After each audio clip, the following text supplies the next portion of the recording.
Rikicin Sadiya Haruna da jarumin fina-finan Hausa Isah na daɗa ɗaukar sabon salo. Idan za ku tuna a tattaunawarmu da jarumi Isah ya yi waɗansu jawabai. Domin rarrabe tsakanin tsaki da tsakuwa mun tuntuɓi Sadiya Haruna wadda ta ce ta koma gida a ranar da aka kai ta ƙara. Mun ji ta bakinta akan wannan batu ga kuma yadda hiranmu ta kasance kamar haka. Kamar yadda muka tattauna da ɗaya ɓangaren jiya kuma ke ma kika wallafa a shafinki na Instagram cewa 'yan sanda sun biyo ki har gida. Shin akwai ƙarin bayanin da za ki iya yi mana akan haka? Bari mu fara maka bayani akan na jiya. Kagan ina gida, bayan na gama posting abubuwa tsakanina ni da Isa, wanda duniya ta gani gabaki ɗaya. To ina gida ina wanka, kawata tana falo, kawai ya shiga, to sai ya zo da police guda ɗaya, police ɗin kuma yana kasa. Kawai sai ya shiga ya ɓalla min kofa na ya same ni a ban gida, don ubanki ki zo ga polisawa suna neman ki. Sai ne bas ina suka shiga suka ce Isa ba doka bane, ka karya doka, bai kamata ka yaka ba. To ki fita, irin da haka aka fara hayaniya. To sai na gama wankan da nake ne alwala na yi sallah muka fita na sauka na je kasa, sai mutum ɗin ya ce min wai ni police ne na zo mu tafi da ke. Na ce sir please can I see your ID card? Ya ce min yes. Na kalla ID card ɗin shi, na ce okay let's go, no problem. Sai muka je police station. Ka san abin da ya faru har police station? Saurayi na ne. Soyayya ce ya haɗa ni da shi, amma kuma ya zo min da zalunci wanda an zalunce ni. Wannan hanyar kaɗai shi zan yi. A bidiyon ki ma jiya kin bayyana cewa an zalunce ki, to mutane za su so su san wani zalunci kike magana a kai. To bari in takaice maka labarin ta cika ka da surutu. Ka gan zalunci da Isa ya mun? Mun yi aure da Isa. Isa ya yi denying ya ce ni ba matansa ba ne. Sannan ina da cikin wata 3 Isa ya kai ni asibiti aka zubar a maganin da nake maka na samu matsala. Hello? Sannan na 3. Kin samu matsala? Na samu matsala definitely. Ina jin ki. Ka gane? Don haka kawai ina zama, yanzu haka ina kan medication. Haka kawai ina zama sai ka gan kawai jikina ya jike har ina zuciya na ya tsinke. Farko abin da ya faru da ni na ce mishi ni ko yoyon fitsari ne ya kama ni saboda an zubar da cikin. Ya ce mini a'a muka je asibiti in ji likitan a'a aka sa ni akan magani ina sha. Abu na 3 ba. Yana da ina jin ki. Sannan yana da chronic infection, ya sa min infection. HIV ne kadai Isa bai samu ba saboda na je na yi test din kaina. Hankali na ya kwanta. Sannan ya zauna a waje yana ce bai sani ba, ni ba matansa ba. Idan kai ne, ya za ka ce? Ka gane cutar da ya min kenan abin ya dame ni. Na fito nan kuma sai ya ce sun samu matsala da matan shi amma sun rabu. Ina ba shawara na ce da 'ya'ya bakwai zai zama maka da mata ka koma da ita. Ya ce ba zai koma da ita ba. Tun farko dama me sanadiyar faɗan naku da Isa? Sanadiyar faɗa namu? Isa ban da lafiya muka je asibiti ne confirming abin da yake damuna. Sai muka rabu a asibiti da shi. Me ya kama matsayin shi namiji ran mace ya ɓace?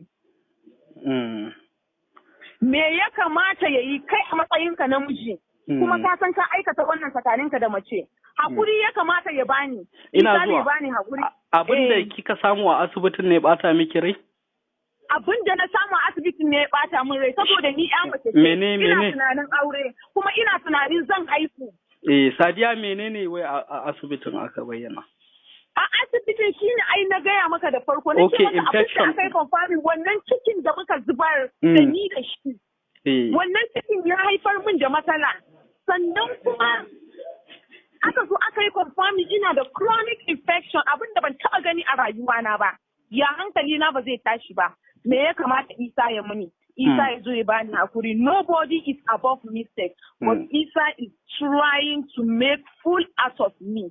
Sai ya zo Instagram page ɗin shi sai ya fara post na hauka da ofi. Ya yi post ɗin wata ana ce mata Maryam CD, wai my love.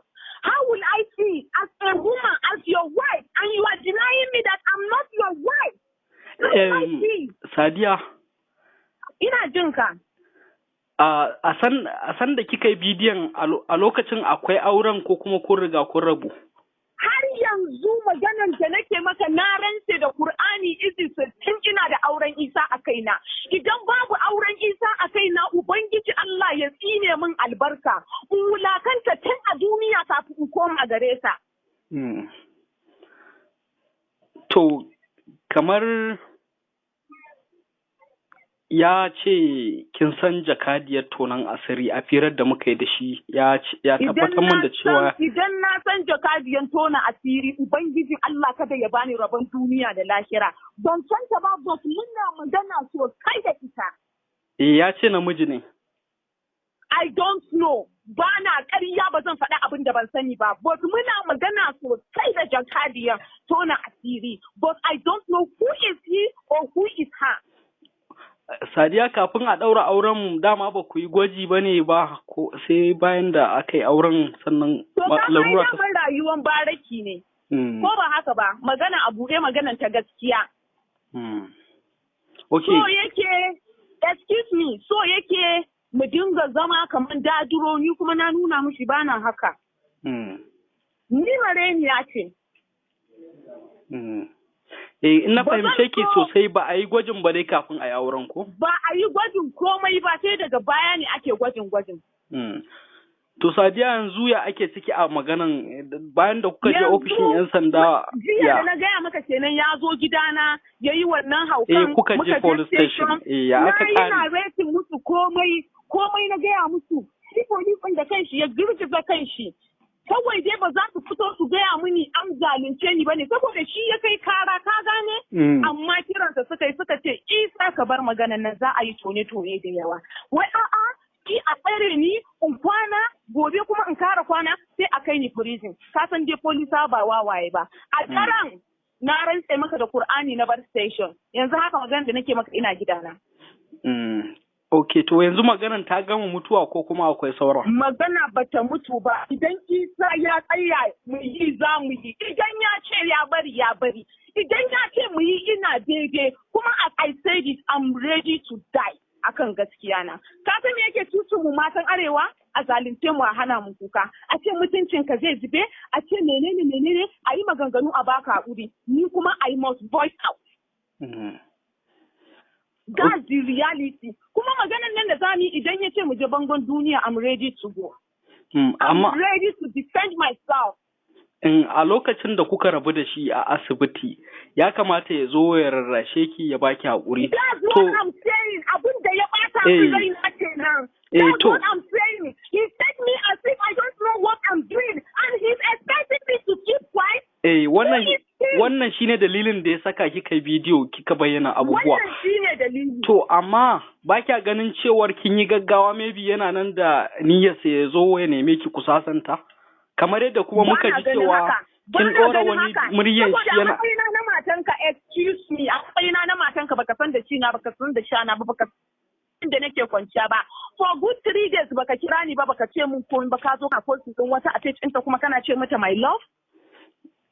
Yanzu kaman akwai wata murya da kika ɗora yana ƙoƙarin cewa ku haɗu, ke kuma kika ce ba za ku haɗu ba. Ba kya tunanin ko yana so ya rarrashe ki ne a wannan... Son da ya gan bidiyo hankalinsa ya tashi, saboda bai yi expecting ni zan yi abin da na yi ba. Okay. Kaga kai wannan abun ba shi kaɗai ba, har da ni ma na taɓa mutunci na. But I don't care. I rather tell the truth. Sadiya. Na'am. Ya ce wannan bidiyon da kika yi amfani da shi ya daɗe ya kai kusan sati 2. Na rantse maka da Allah, idan ya kusa sati, Allah ya tsine min albarka. Kenan ranar da ya gan bidiyon ya kira ni. Ok, Sadiya, akwai zargin da kika ce kai tsaye yana yin luwaɗi. Shin kina da... Kuwa na ce mishi yana luwaɗi. Kina da hujja kwakwara da zaki iya gabatarwa idan misali abin aka nemi hujja? Bani da hujja kwakwara saboda na ce mishi ɗan luwaɗi. Ai ni ma ya ce mu ƴar lesbian, shi yasa na ce mishi ƴar luwaɗi.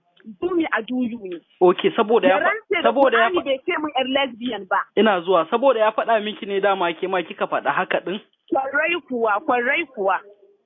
Amma da gaske ne kin ga ana luwaɗi da shi a gaban ki kamar yadda kika yi kirari? Ban ce haka ba, na ce mushi ɗan luwaɗi, ban ce ana kallon shi ba. A'a, a gaban ki kika ce wani ya yi amfani. Shi daman Isa ka gane ban da hujja ne akan abin da zan faɗa yanzu. Isa an daɗe da zargin shi da cewa shi ɗan luwaɗi ne. Ni dai ban da hujja ne. But abin da yasa na ce mishi wannan kalmar saboda ya ce mun ni ma ƴan lesbian shi yasa ni ma na bashi back to back. Okay, idan na fahimce ki kamar ya gaya miki bakar magana ne, ke ma sai kika nema abin da zaki amfani da shi kirama. Definitely. Amma maganan cewa kin ga an yi luwaɗi da shi a gaban ki, ita ma wannan. A'a, duk wannan ba gaskiya ba ne. Okay. To, yanzu Sadiya, shin kina shirye da a sasanta wannan abin kasancewar kun yi zaman tarayya da shi? Ai shi yasa na gaya maka na ce if Isa is ready to fight with me, I'm also ready. If he's ready to settle with me, I'm also ready. Mutane suna complain din cewa me saka Sadiya ake ganin yawan maganganunta misali faɗanta da mutane.